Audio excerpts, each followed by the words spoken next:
Human beings are complex.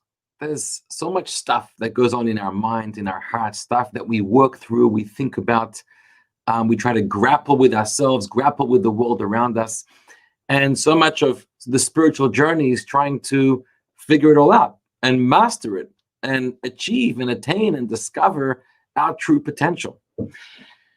Yet, that being said, there is a point within you, a point within all of us, that is a place, a level of pure simplicity, a place that is pure, untainted by all the complexities of humanity. It's a place of absolute pure clarity in truth, in what's real, in who you really are, what you really represent, and what you're truly connected to. And that is the place, that is the concept which the Alter Rebbe is now developing, which will lead to an easier way, an easier path to be able to achieve mastery over oneself. What is that point within you? The Alter Rebbe says it's called Chachma. Chachma, we know, means wisdom, literally translated. But Chachma as a concept, Chachma as a paradigm, it is in fact the first of the 10 Sfirot, the first of the 10 faculties of your soul. Chachma is the first of the 3 intellectual faculties of the mind. What does Chachma really mean? Chachma is really in and of itself not intelligence per se. Intelligence normally means that which you know, that which you understand, that you can comprehend, you can think about, you can develop, and you're grasping in your mind. But that is not Chachma. Chachma is divided into 2 words. It's 4 letters. Chachma can become koach ma, which means the faculty of the unknown. Ma, what is it? We don't know. That first stage, that first faculty of your soul, of your consciousness, is really the bridge between your subconsciousness and your consciousness. Chachma is the place where you first begin to discover. You first begin to become aware. Your eyes are lit up and there's a spark in your mind that you've discovered something. Something has emerged from your subconsciousness or from something outside of you, and it's come into you. And you're first being lit up and discovering this. You're not understanding it. You don't really know what it's all about. You're not grasping it. It's just that first point of curiosity, of discovery. That is Chachma. Therefore, interestingly, that is the place where you most connect with your source, which is the infinite light of God. Because the rest of you, the rest of your persona, your mind and your heart, that which you understand and you're working towards understanding and comprehending, or your heart, you're exercising your feelings, at the end of the day, as important as those all are, they are expressions of self. I am trying to understand. I'm dealing with this. I'm using my faculties, my abilities, my powers. I'm trying to feel. The more of that self is engaged in something, the less you'll be able to truly connect with the infinite light of God, because the finite self really stands in the way of connection with the infinite God. Your greatest connection, the strongest point of connection with the infinite light of God, is the place within you that does not understand or that does not feel yet.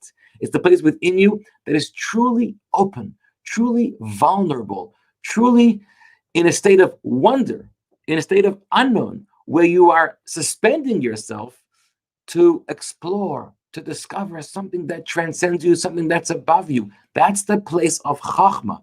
So that initial point in your consciousness, which has very little of self involved in that, self-awareness, self-knowledge, self-feeling, that's the place where it's a landing point, where the infinite light of Hashem can come inside of you.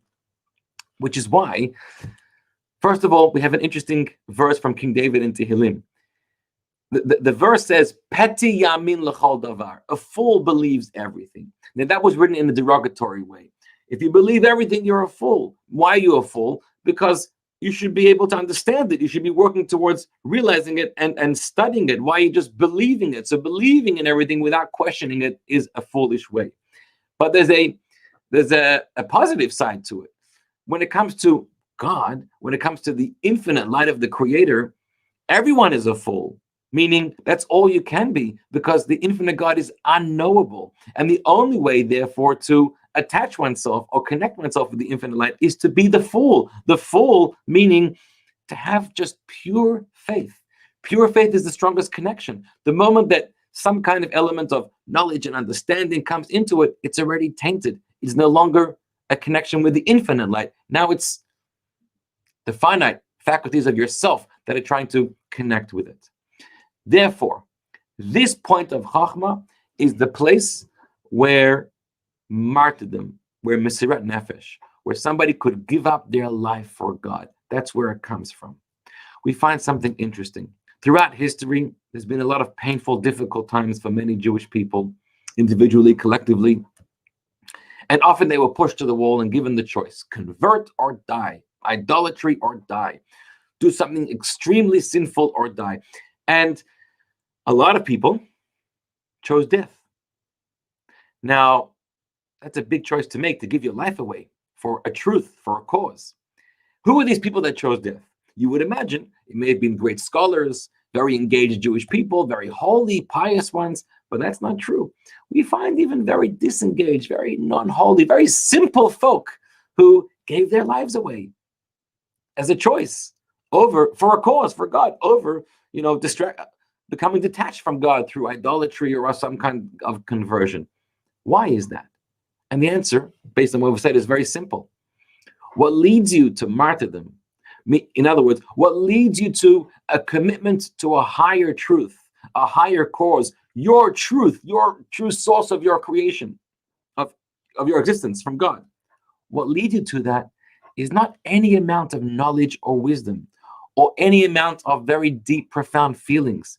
All your knowledge and your feelings will never get you to the source of the infinite light of God, which is your source. They'll get you far. They'll get you to a very mindful, meaningful, purposeful, conscientious life, but they won't get you to the infinite God. What gets you to that point? It's your chachma. It's your place of unknown. It's that first emergence of consciousness in your mind, in your persona, which doesn't have a grasp of anything. It's just open and receptive to pure discovery of the subconscious, of that which transcends us, the infinite light of Hashem. So that's a very powerful tool, our Chachma. It's the place within us of pure simplicity, pure faith, pure truth. And it's inside every single one of us. It's the beginning of our consciousness. It's the source of our life.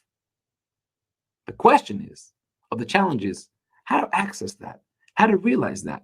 Because most of our selves and our preoccupations is outside of that, is with our minds and our thoughts that are the conscious state of our persona, and we're grappling and dealing and thinking and trying to feel and trying to master. And that's very, very important to be able to bring purposefulness and mindfulness to the rest of us. But when we can put that aside and be able to touch that pure, innocent, infinite place within the depth, the essence of our soul, that's a very good starting point for discovery of truth and the real you. That's the power of Chachma. And in the future chapters, we're going to be discovering more how to access this and how to make it into an influential force in our lives. God bless you and have an amazing day.